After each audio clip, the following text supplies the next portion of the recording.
is the inevitability of unconscious patterns repeating themselves. And also look at the defense mechanism of unconsciousness that ties in with this pattern of being unconscious, of denying, repressing, etc., a pattern. So let's look at narcissism, because it's a phenomena many of us deal with in childhood in the form of our parents. And if we're raised by parents like many narcissists, there are a variety of abuses that take place directed towards the child. Now let's take a couple of them. So let's take our culture's obsession with two-income work and the constant need for bigger and bigger flat-screen TVs and more cars and all of that, bigger square footage of houses. We've actually made it illegal in most neighborhoods in the United States to build a tiny house. We've made it illegal. You can build a 5,000 square foot mansion, no problem, no questions asked, but you try and build a 200 square foot tiny house cottage, and most places in the United States actually make it illegal. And for a biological infant that has a body that's used to being in a pack, if you look at monkeys or most mammalian things, a child grows up in close proximity with a masculine and feminine force and a community. And our culture is one of the few cultures among the species that breaks up the family, that separates the child from both parent, mother and father. And in doing so, messes with the biological bonding process, particularly when it is an abusive family and they are sent to an abusive school. So here we have a pattern of self-absorption, meaning this is what the child cries out for, wants, yearns, and needs, but the parents do the complete opposite. You need bonding and attention and present rhythm. We're going to give you the opposite. We're going to leave you in front of a TV. We're going to shuffle you from grown-up to grown-up in school so that you can't bond with anyone in particular. We're going to teach you in high schools that show you that if you have close friends, you are betrayed and humiliated, etc. So you have to keep up a game face. So you're going to have no secure relationships. Now, in a narcissistic pattern, this is not foisted on the child saying, we're intent with messing up your biology, we're intent on leaving you feeling unlovable, we're intent on leaving you feeling a lack of safety to talk about meaningful things to a single person. Meaning the typical teenager in our culture does not have a single person to talk about some of the most important life and death decisions of their life. Some of them commit suicide. This process is so intense. They can't talk with their peers because of the gossip chain and regular betrayals. They can't talk with adults because in our culture teens and adults don't really mix. And they certainly can't talk with their parents who arrive home late after 10-hour days, breathlessly begging their child not to have any problems because they don't want to deal with it. So you have a pattern of intense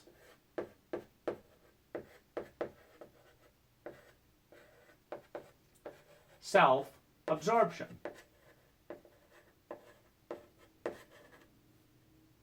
The teenager may want to say, well, why are we studying algebra in school? I don't see anyone using algebra. And the parent just says, shut up, just do whatever they said there. So this is self-absorption. The child's body may need this and that and the other, but they're just given whatever lunch is convenient for the school or for the parent, another form of self-absorption. The teen desperately needs to learn social skills and navigate within the culture. They learn absolutely nothing about that, a deep betrayal. And so you have this pattern of intense abuse, which manifests in suicidal levels of loneliness, depression, etc., in the teenager. Even the performing teenager that's up on top of the world understands that it's not them that's valuable. It's their breast size or their haircut or their money or their ability to behave sociopathically in a way that is impressive to all teenagers in a traumatized culture. So you have intense self-abuse. But the parent also has the need for the child to lie about it. So it's not just that the child is sustainably and repeatedly abused in multiple levels in multiple ways, whether it's the amount of sexual abuse.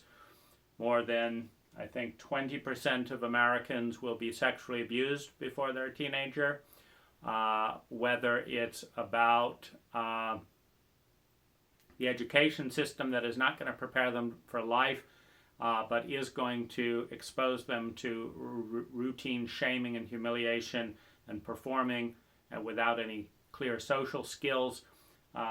The system of distracting them from meaningful activities in their community by isolating them in a separate building, and whether it's the hopelessness of watching their parents prepare for jobs that they generally don't like. 78% of Americans don't like their job, but they're asked to watch two parents dedicating their whole life, 78% of the time, to jobs that they hate. And then this intense level of abuse, the parent asks to be relabeled as preparation for life and love. And so it doesn't matter how the child or adolescent feels. It doesn't matter how competent the parent's strategy is.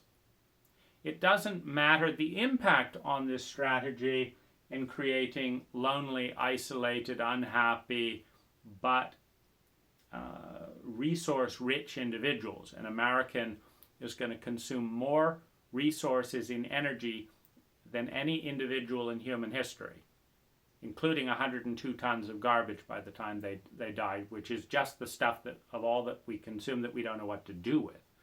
All the other stuff, all that resource is the highest consumption of energy in human history for a relatively unhappy group of people, meaning there are children and people all over the world consuming 1/100th of the energy who are happier, who are more alive and more engaged. But this isn't being explained to our children. They're told that they're learning to think, but they're actually learning to shut up and do what they're told or be punished. Now, having gone through all of this to a point of misery, the parent then asks for an important prize from the child, namely to acknowledge that they're great parents. Aren't I wonderful? Did you appreciate this? I got you into this school. I bought you the Nike sneakers to get you into school, etc. And there's this sense like, please tell me I'm doing a great job, even as the physical, emotional, mental results in our children are telling an atrocious and obvious story that you are not doing a good job. So, but the fact that we're not doing a good job is not as important as that we feel good about ourselves doing a bad job. So please, would you acknowledge what a great parent I am? And the teachers, again, would you acknowledge what a great teacher I am? Not, what am I doing teaching you this nonsense in a dissociated building that takes you out of real life to prepare you for life? You're never going to use algebra for the rest of your life, so we're going to teach you that. You're never going to learn geometry, so you're never going to use geometry, so we'll teach you that. You're never going to learn to do much with the way we teach history, so we'll teach you that. Meanwhile, you cannot learn how to build a house. You can't learn to cook. You can't learn to drive a car. You can't learn anything useful. But you will be separate from reality. And vast amounts of debt and public money will be tied up creating separate buildings that are the absolute opposite of what it is to be alive in the culture, to prepare you for the opposite. So the buildings are removed, but life is integrated. The buildings are are organized by age, but life is not. The buildings don't teach you anything about death and dying. In fact, you're generally encouraged not to skip school even when important people around you are dying and you have the opportunity to learn from them. It's taking you out of life, but promising to prepare you for what it is denying you. When most people learn experientially, and if they lived in life and grew up in a business and learning different things and exposed to different environments in a multi-age environment, they might learn significantly more and be significantly more confident when it came to life. So they all feel the cruelty of their lack of confidence, their lack of knowledge, their lack of true preparation. But they also know that their parents does not want to know their real feelings about that. Their parents want to be told that they're great parents. Now, if they are not told that, then they're punished. And the parent does the whole martyr dynamic where, how could you do this to me, blah, blah, blah, I did this to you, shut up, I'm going to punish you. And basically the child learns that what they're put through in the culture has little or nothing to do with them or their future or their health or their well-being. No one's ever coming by and asking them how happy they are and what to do about it. They're just saying, this is the way it is, do it. And if it doesn't make any sense to you, do it anyways because we don't want to think about you. So it's a complete message of worthlessness, but then it's overlaid with the fact that we need to make you feel worthless, but in such a way that we feel good about ourselves doing it. So you have to call this a sacrifice for your future and your education. So you have this paradox. So another way of doing that is that the first layer of abuse is to violate the technology, the patterns of action, etc., that are needed for the child and adolescent. And then secondly, to beg the child and adolescent to tell you how wonderful you are. And thirdly, to ask the child and adolescent to suppress the feelings of how horrible this is and suppress thinking. And four, to rename all of that abuse love, because if we can all call it love, then we don't have to do anything about this situation. And then fifthly, to tell you to move on and not talk about it, because that makes me feel good as your abuser and makes things nice for the cult, which just likes things to stay the same. Okay, so we have a whole series then of abuse that are completely self-absorbed. The child is never the most important person. Name me the high school teacher that sees a child who is being abused at home and puts their career on the line to benefit that high school student, as opposed to the people that say, oh gosh, those terrible parents, and then say nothing to the child and don't take any action. The teachers, the professionals, the government, etc., are largely in a conspiracy to provide an inadequate level of care, but make sure nobody talks about it, because that makes them look bad, and their feeling good about their abuse is more important than the abuse stopping or the future of the child's life, which is why we see vast betrayals in whole segments of the population, whether it's going to Vietnam or Iraq or a pathetic education or high student loans for kids learning stuff that they can't apply in their school. You have an intense wave of abuse that's relabeled as sacrifice, martyrhood, and love. Well, a child has just been asked to go through betrayal after betrayal after betrayal and not have any feelings about it and not receive any empathy about it. That's not enough, though.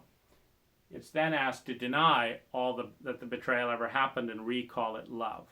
Well, this is a completely narcissistic experience. Now, any child that gets to the age of 20, having been subjugated to complete narcissistic martyrhood, and then it goes into business where nobody's interested in your feelings, nobody's interested in understanding you. They're interested in, can you make money for them? If you can make money for them, they're interested in you, otherwise they're not. So you have, again, the narcissism of the boss. So you've had complete narcissistic abuse all the way into society. And no one in that entire process has ever thought about your soul, your spirit, who you are. So when you try and focus on that, you run into a blank wall. occult taboo. So you get into a relationship. And it's either going to erupt into rage and jealousy, etc., because your partner will ask you to make all those same sacrifices as they've internalized the abusive dynamic and are now externalizing it again. And are going to try and focus on themselves for once and have someone else sacrifice themselves. So that's a very common dynamic where one person in the relationship will become the abuser and the other part will become the victim who is in sacrifice to the new narcissist. Because that's the fundamental abuse in all of this, is the message. It's all about the system. It's all about the cult. It's all about your parents. It's all about the business. And it's never about you. Well, the more imbalanced you swing in this way, meaning insisting that you grow up in a cult with narcissistic, self-absorbed, immature parents who don't know how to protect and fight for that which is beautiful and true in their partner, they're swung all the way into selflessness over here. And the psyche is seeking balance. So once they exit the forced survival system, the individual is going to generally swing the opposite of focusing on pleasing their abuser to focusing on pleasing themselves and finding someone that they can abuse. And so it goes from selflessness to selfishness in an effort to seek balance in the only way that is conscious, which is the externalization of the abuse pattern, because that was one experienced and modeled. 2, it created an imbalance that is looking to resolve itself. And 3, it was relabeled as good, love, sacrifice, and all of that, so that by the time you get to this point, you believe that abusing people is good because you've been asked to relabel your abuser's abuse as love and as sacrifice and as discipline and as noble and all of that.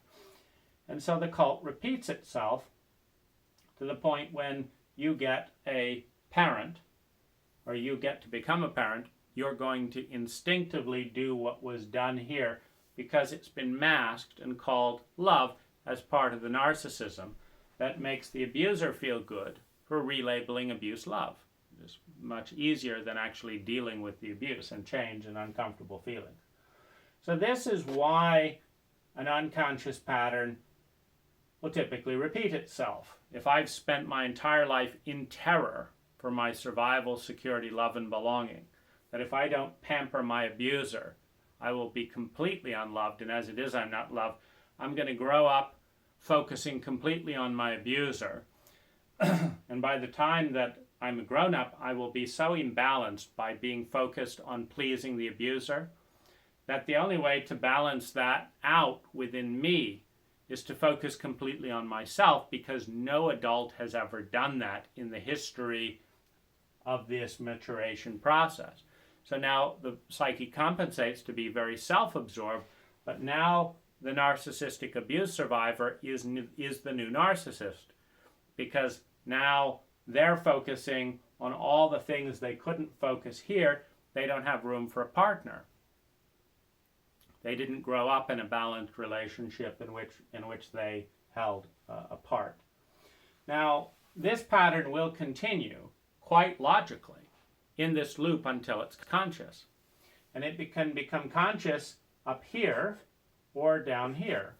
I can see that my parents asked me to do this, and I don't want to ask that of you, and it can become conscious. So you have a process of naming the pattern, how it works. How does the pattern, as a meme, as a virus, perpetuate itself? And 2, very importantly, how much well-being is created with the existing pattern? Because every pattern takes a certain amount of time, money, and natural resources to generate a certain equation of well-being. And if that equation is rather poor, meaning it takes massive amounts of energy to sustain the pattern of mutual, ongoing, chronic narcissism through generations, in which no one is particularly happy, because the self-absorbed, traumatized parent is not particularly happy. And the abused child is not particularly happy, nor is the child, as they become the embodiment of their abuser, particularly happy to notice that they're still in the pattern that they can't define. So this is going on for one person's life. You have something else going on for another person's life. And they're both unconscious. And so when you interact with one another, I'm doing this pattern, you're doing this pattern, they ripple out like viruses. Because this pattern of thinking and feeling is held in place by a pattern of action. And it works like this. For example, if I want to keep a secret, there is a whole pattern around that secrecy. There's a whole set of beliefs, and there's a whole set of values. There's a whole set of thoughts. There's a whole set of intentions. There's a whole set of projection and identification that comes with the desire to keep a secret. So if I desire to keep a secret, then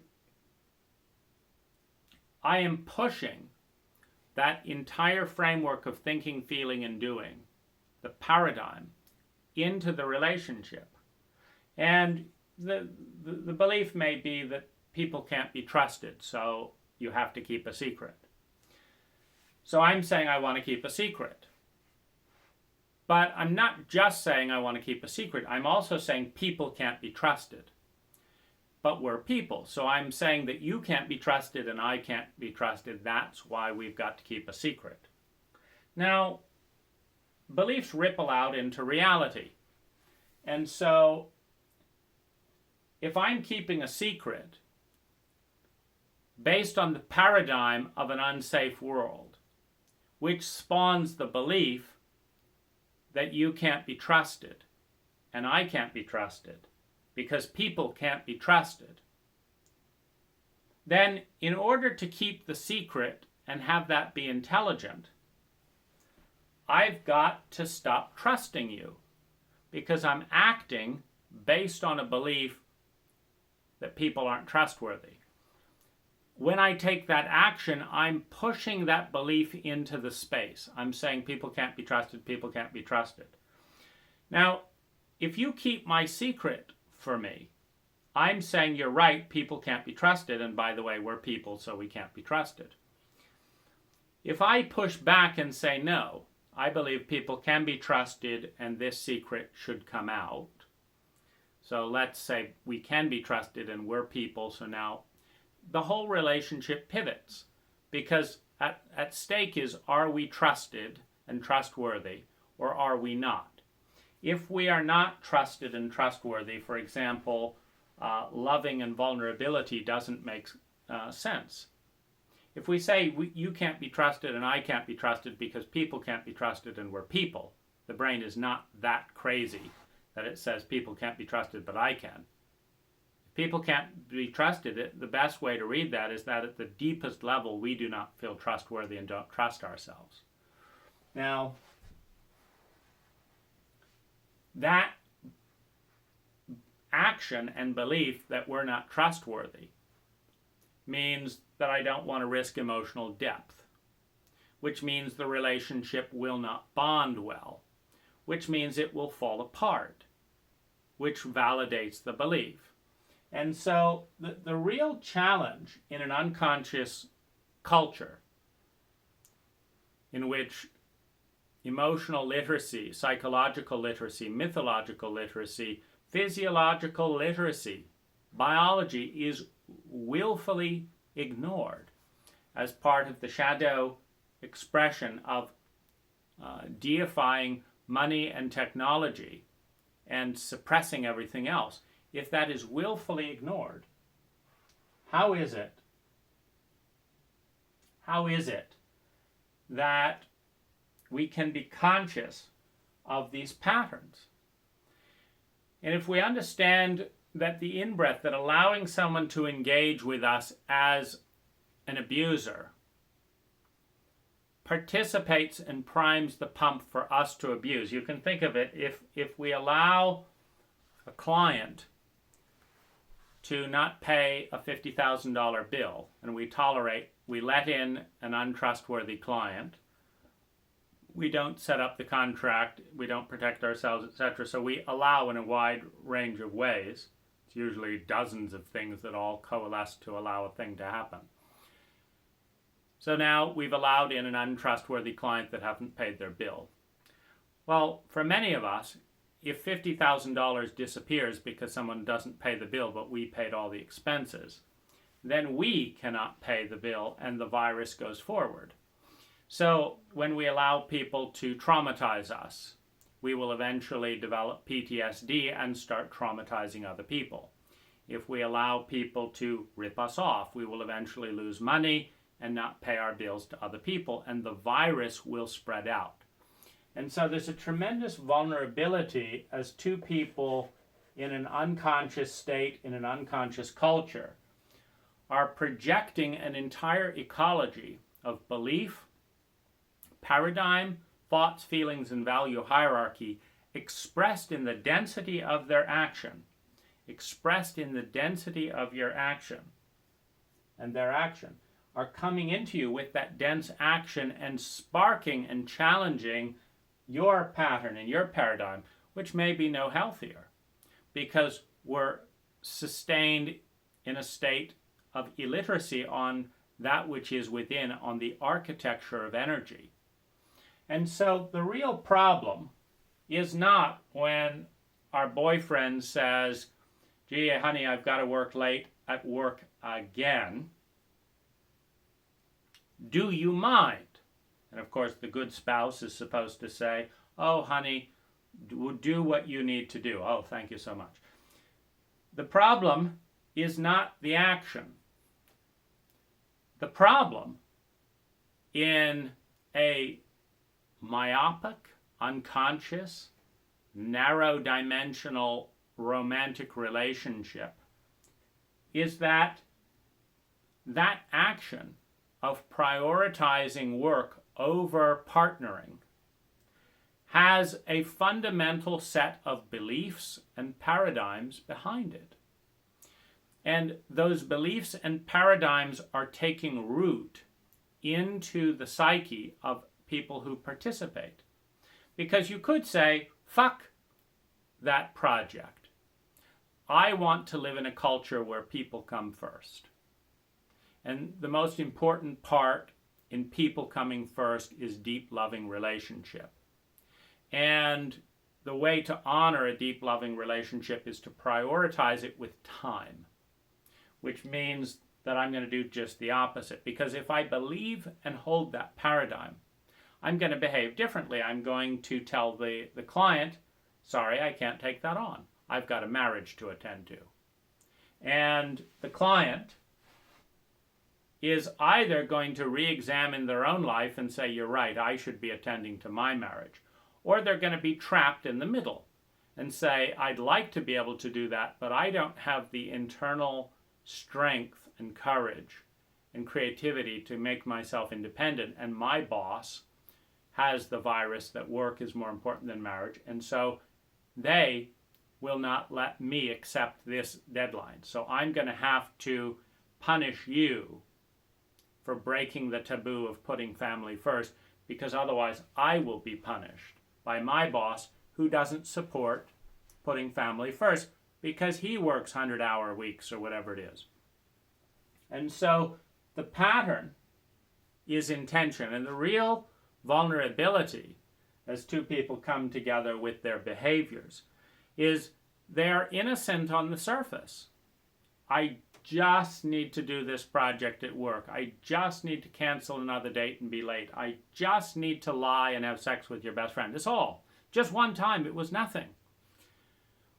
There are hundreds. That action is the tip of the iceberg of an entire framework of valuing, thinking, decision-making, etc.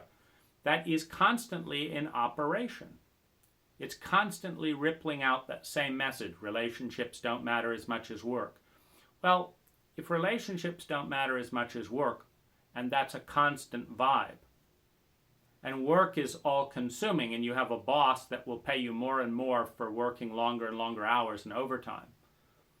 And both of you agree that relationship comes second. Well, if work comes before relationship, what if you get a great, what if you have a client that's seducing you and you could make a lot of money? Or what if you have a client that wants you to lie or wants you to do this not tell your partner about something? Well, now this starts rupturing the relationship over time, and you end up incapable of having a deeply meaningful, vulnerable relationship because you can't build one on the common shared belief that relationship comes second from a compulsive, ever-expanding cycle called work. You just can't do it. And so the problem is not just the action, it's the impact of the thoughts and the feelings that underlie the action. For example, if I reach out to kiss you and you go like that, the action doesn't hurt me, but the belief that you hold at a deep level that anyone getting near you is a threat means that the more that I get near you, the more you believe I'm a threat, which means that the more I care about you and want to get close, the more threatening I am to you.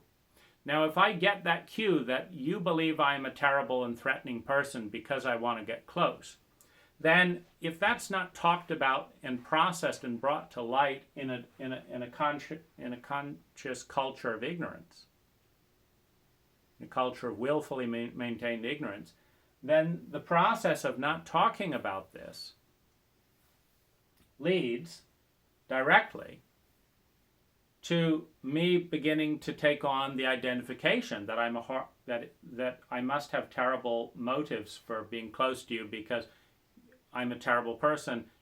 You behave to me as if I'm scary when I'm trying to be warm. Well, the idea that warmth is unsafe and violence is safe, a mix-up that happens in many abusive households, means that everyone who is warm towards you is either going to convince you that warmth is positive, or they're going to convince you that your warmth is actually a cruel act, and they're going to get cross-wired like you. And so there's a migration of memes back and forth where the tip of the iceberg is this little thing, but underneath there are dozens and dozens of programs running. Lying to you isn't important. It's not important enough to tell you the truth. You don't really know me anyway, so why bother telling you the truth? Every one of those statements that is underneath an action making sense to someone who believes those things has destructive impact. And it will continue in an indefinite cycle. I've met partners who will not prioritize time in the relationship. And what they say is, if the relationship turns out to be really good, then I will prioritize time. But I don't believe it will be good. I believe it will be shit, just like my past relationships. And so I'm not going to invest the time because I don't want to be disappointed. So I believe it will be shit. My paradigm is that relationships are filled with pain and betrayal and never last. That's my paradigm. And I believe that this will be shit. And so I'm not going to invest time, money, heart, and energy in the relationship. But I'm okay. If I'm wrong, if magically, with me withholding love, withholding money, withholding time, withholding priority, withholding effort, if despite every resistance and block I've put in its path, it still becomes a wonderful relationship, despite me sabotaging it at every turn, then I will believe that it can be wonderful. If it lasts, which, fine, you've got it wonderful, fine, it's good, but let's see if it lasts. Let's see if with me sabotaging everything about the relationship, you can keep up convincing me that it's wonderful with you doing all the work. Well, that drains and falls apart. And then they say, well, that's why I'm not investing in relationships. And so you have this dynamic where the belief that relationships are shitty is the problem. If you believe relationships are shitty, why on earth would you invest lots of precious energy in them. You wouldn't, and you don't. When you don't invest in a partnering, you don't really have a partnering, or if it is, it's mediocre. Then that validates the belief, and you've passed on your abuse to the partner. Because what if the partner who says relationships are great and can be fabulous finds someone who says, yeah, no, they can't, and I'm going to show you they can't because I'm only going to show up 2 or 3 hours a week, and it'll be boring after a while because we're not growing. And so I'm going to do that. I'm going to starve the relationship of its value. And then you're saying it could be great. And then you're saying, no, it's not. You say, well, it could if you spent more time. But you're not going to spend more time because you believe it's shit. So, of course, it turns out to be shit. And this is the vulnerability in mathematics around these things. It takes 2 to say yes and 1 to say no. For a battery to work, it takes a positive and a negative charge. If the negative charge says, yeah, I'm not interested, I'm not going to participate because I don't believe in the battery idea, the positive charge can't create the electricity on its own. And the negative charge says, see, it doesn't work. You see, and so you have a lot of this underlying belief. But I want to emphasize just how thick the coding is of thoughts, beliefs, attitudes, values, feelings, gestures, facial expressions, biology, that underlie every action we take. You know, that many actions lead directly to fear and despair, and many fears and despairs lead directly to beliefs that things are hopeless and da-da-da-da-da. And you cannot create something while believing and acting as if it is hopeless, and thus dooming it to be hopeless. And so the vulnerability that we have as we engage as unconscious beings in an unconscious culture is the viral nature of each other's actions are subliminally and unconsciously infiltrating us with the unconscious nature of their paradigms and the beliefs and the choices and the thoughts and the feelings and their biology that go along with that decision. And you have phenomena, and you have, very bizarre patterns where, I met a woman on a plane and I asked her if she'd like to be really happy. And she said, nah, I don't. And that's not true, but what she's saying in that moment is that I believe that whatever it is you're thinking, feeling, saying, or doing is going to hurt me. And so I believe that nothing you could say would stop you from being a threat. And so the fact that you've said you want to be happy, I don't want that because it's coming from you. I believe that strangers are dangerous. And so I don't want to explore that. And it's, of course, the most bizarre thing in the world. Nobody in our culture has ever asked me, no stranger has ever walked up to me and said, what would you like to talk about happiness and creating stuff with the goal of just opening up and talking about happiness. But this woman had been so primed by viruses from other people that said, strangers opening up in these things are dangerous, that she literally communicated to me that my interest in her happiness made me a threat, which is a difficult thing to overcome when the more interested I am in saying, no, let's make you happy by giving up that delusion, means I'm more of a threat, because you cannot force anyone to change a paradigm. You can let them come or not. But when you are forced to engage, like with a chauvinistic boss or whatever, if you have to laugh at jokes of a crude and dishonorable nature, meaning they're dishonoring parts of your soul, your spirit, the humanity's soul, humanity's spirit, to laugh at that, you're communicating. It's not safe to tell the truth. The truth doesn't matter as much as my boss's feelings. We can all be bought for money. There's a whole bunch of baggage that goes with, quote, being polite with the joke. And it's this baggage that needs to come to awareness. It's profoundly dangerous in our culture to unconsciously and randomly interact without knowing and being able to track what's going on beneath the surface. Because if we can track and understand what's going on beneath the surface, then we can also start consciously pivoting the partnering, the relationship, in a direction that is consistent with the reality that we want to co-create and enter. If we want to co-create and enter a deep partnership, the belief that there isn't enough time is the enemy. It's not the result of all that is. It's a blockage that's in the way of creating a great relationship. The belief there isn't enough time is the belief that it is impossible. If you believe it is impossible, you will act to mitigate the fall, the risk, the disappointment, and it will become less possible. It's a very delicate dynamic, but the key is to start decoding this, to have more and more relationships with self and other where when someone says, hey, am I right or am I right? You know what you're saying yes to.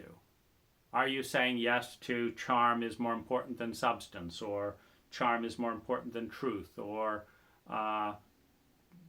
truth is irrelevant in business? What are you saying yes to when you nod your head? Because there's a whole program that they're putting forth, and a lot of the trick to perpetrating abusive dynamics is not to examine what the coding is behind the behavior. And because those are the things that would stop happening. Meaning, if someone is sincerely nurturing and loving and kind and supporting of your best self, they're not afraid to open up and unpack all that love and all that beauty and explore why I'm doing this and this and this and this for these reasons.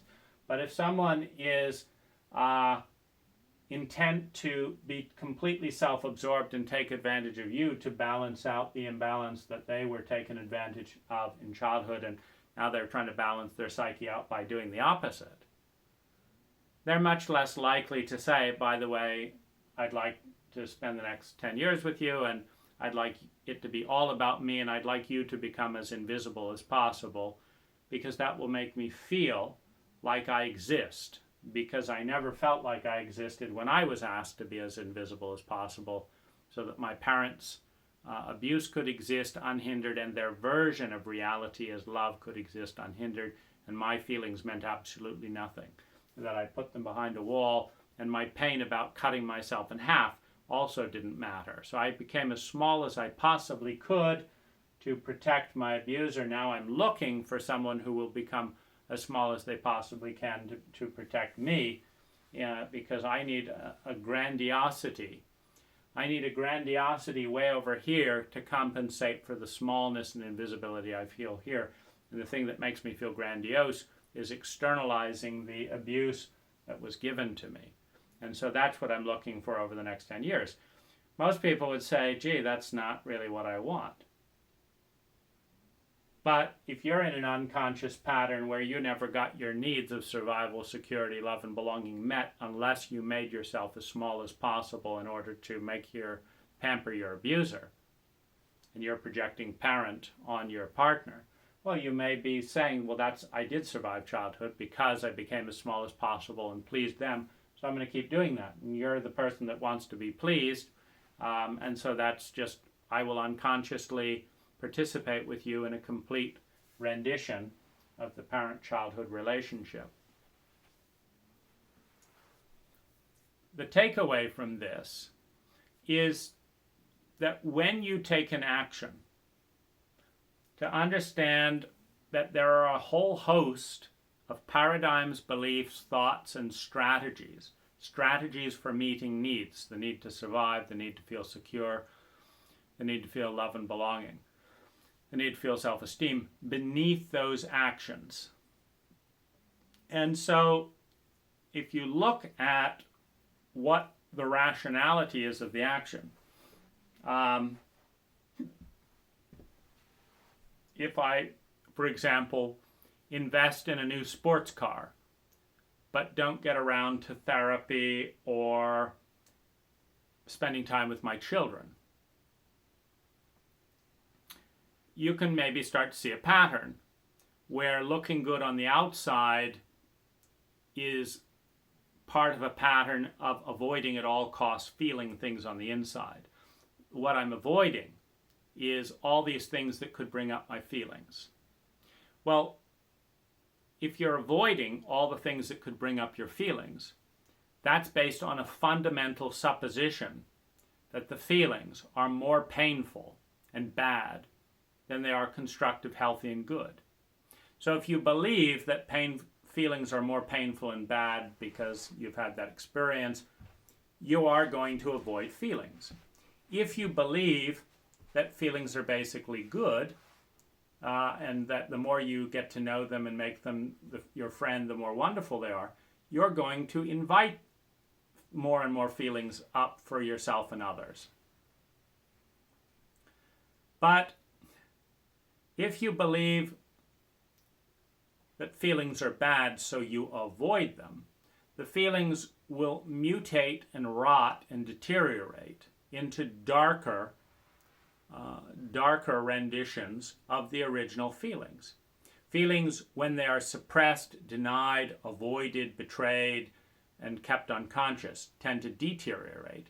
And feelings that are embraced and confronted and talked about, etc., tend to integrate. And so, the belief confirms the reality, in which case feelings get worse and worse because they're not being tended to, so the need to avoid them becomes stronger and stronger. So the addiction to avoid them becomes more intense. And it's those addictive actions that will present, oh, I can't talk right now because you're talking about feelings. Oh, I'm not ready for anything serious because I don't want to feel serious feelings. That's really your own personal stuff. Don't tell me about that because I'm committed to avoiding feelings. The more we do that, the more blind we become to ourselves and others. The more blind we become, the more we dishonor ourselves and others. The more we dishonor who we are, the more the relationship of dishonor turns blessing into curse, which then validates the belief. And that cycle will go on indefinitely until we turn it around. Sometimes what's going on with a particular person is so slippery and fast and fits together between abuse and abuser and victim, etc., that we don't have the ability to break it down and stop it. The only thing we can do is go away from the person because we don't understand what's happening, but we understand that there's a part in us that is collaborating with a reenactment of an unconscious pattern that is taboo to talk about in our culture. And in this state, the thing to do is break it down. And as a general rule, trust the people who open up in transparency. Why? Because the people who become more transparent believe in other people. If not, they don't become transparent. The belief in other people is what will create a positive dynamic in other people. The belief in other people is what will create a positive dynamic over time. Now, if I believe in people and you don't believe in people, there's a lot of things where it takes two to say yes and one to say no, or it falls apart. And so you can believe by disengaging from the person who's sabotaging that dynamic and engaging with someone else who is embracing the dynamic. You can withdraw from one virus, like washing your hands, and see if you can pair with someone that will strengthen your virus. Everything has impact, and the primary impact is biological, psychological. It's what we make something mean. It's just very hard when someone is slapping you over the face and telling you what an idiot you are to believe that you're a valuable person. because people who truly value another person don't generally slap them over the face and call them an idiot with disgust. That's not consistent with the belief that I'm valuable. So if I participate in creating a reality in which I'm being called an idiot and being slapped up and down and humiliated, I'm saying I don't believe I'm a valuable person either. And that's the danger. It's not the slapping. It's not the idiot. It's the fact that to participate in chronically allowing that, I'm saying that I believe it too. Because if I believe that I'm valuable and I'm powerful, I'm not in a reality where I'm being slapped up that way. Because a powerful person wouldn't choose that, and a valuable person wouldn't choose that. So I must not be powerful and I must not be valuable. That's where this dangerous spiral comes in, because if someone slaps you up and you allow it because you're afraid that you're not valuable and you can't find someone else, what you're saying is, my fear is aligned with my abuser. My fear that I'm not valuable is telling me that I can't do any better, and so I'm just going to have to put up with this. And the fear that I can't do any better, and that I'm not valuable, and that I'm not safe, are based on the beliefs of the same. And those beliefs are very hard to get out of. Because how do you get out of a belief that says, I'm not valuable, when you're being treated unvaluably? This is the devastating nature of impact. And it's one of the reasons why abuse by a primary care provider, therapist, doctor, teacher, parent, partner, a primary care person, abuse is 3 to 10 times more powerful. Because you need that person's for survival, security, love, and belonging, a sense of self-esteem, because they're a primary support or care person. You need them. But the person you need and are trying to please and conform and attune to is telling you that they don't believe you're valuable. You're not worth protecting. You're not. So you've got to distance yourself. And then the challenge is, are you distancing yourself because you don't believe you're worthy of being loved? Or are you distancing yourself with the commitment and the understanding that you are worthy of being loved, and you're going to find the person proactively, whatever it takes, because you deserve that, to be loved? Or are you withdrawing and saying, see, I'm so unlovable, I can't find anyone, no one will pick me because I'm unlovable? And so these are the mechanisms by which cultures and cults, by which individuals are constantly passing memes from one generation to the next. And it's valuable. It's valuable to analyze what's behind the different actions in a relationship. If you're always late, what's the message? It often begins with self, like I'm not worth preparing. And I'm not worth having valuable things, and so I'm not going to be on time because I'm not very valuable. Well, if I believe I'm not very valuable, then I start projecting myself onto you. Now you're not very valuable because you're in relationship to me, and I'm not a valuable person, so if you're in relationship to me, you're not very valuable either. This, if it's tolerated, to where I'm constantly annoyed and my day is being interrupted because you don't think you're valuable enough to be on time, so you're not treating me valuable. If it's tolerated, then that's the status quo. We're both saying you're not that valuable and I'm not that valuable either. And one of the biggest traps that we have when people have a strong commitment to being unvalued, when they say, I'm really not a valuable person, well then when you get attracted and interested and in a relationship with them, you may have seemed really cool and valuable to them before, but their mind is logical. And so the fact that they know that they're not valuable means that if you make them first in your life, they know you're not valuable either, because either you're too dumb to understand that they're not valuable, which makes you not valuable, or you do understand they're not valuable and you want to be a relationship with them because you're not valuable either. And since I'm no more valuable than you, if you're really into me and I know that I'm shit, then you must be pretty shit to be interested in shit. It's a rationality where it's, it ties in with the Carlin joke, I'd never belong to a club that would have me as a member. Meaning, I'd never be in a relationship with someone who would want a relationship with me because I'm such a shit. Means automatically that the more interested someone is in you, the more you think they're a piece of shit. Now, the more you treat them like shit, the more they either agree, yes, I am a piece of shit, and because I want to be close to you, I will be treated as shit, watch you treat yourself like shit and be looked at as a piece of shit.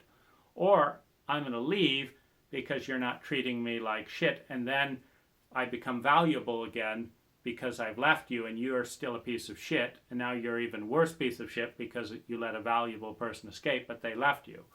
And so it's very important to target and take out some of these defenses. For example, if you don't target and take out the defense that says anyone who gets near me is a piece of shit because I'm a piece of shit, and get that person to embrace and fight for being valuable, then you lose to the degree that you get in proximity. But if you convince them to change that dynamic where I'm valuable and so you're valuable for being interested in me, the belief that we're both valuable is a belief that can carry both people towards a relationship that is constructive. The belief that we're both pieces of shit, and the closer someone is to me, the more shitty they are, is a belief that says it's hopeless. Because no matter how many people come into my life, only shitty people are capable of coming into my life. Because I believe that any intelligent person who isn't shitty would never choose me. Because I know I'm a piece of shit because my abuser told me. So that's a belief. You've got to target it very systematically, or you just end up being a piece of shit by the time you get close. You don't help them out of it. You see, and you have to target it at the right moment, because once they believe you're a piece of shit because you're into them, now you have advice for them, but why would they listen to a piece of shit? So you have to give the advice from the place where you still have status, and then see if they'll come to you and embrace that. Most people like to stay the same. Beliefs give them a sense of cult, dogmatic stability that they impose on reality and hold on to, much like feelings become emotions and then are held on to and cultivated on the inside and then maintained. Even that as reality has volatility, we maintain a native status quo.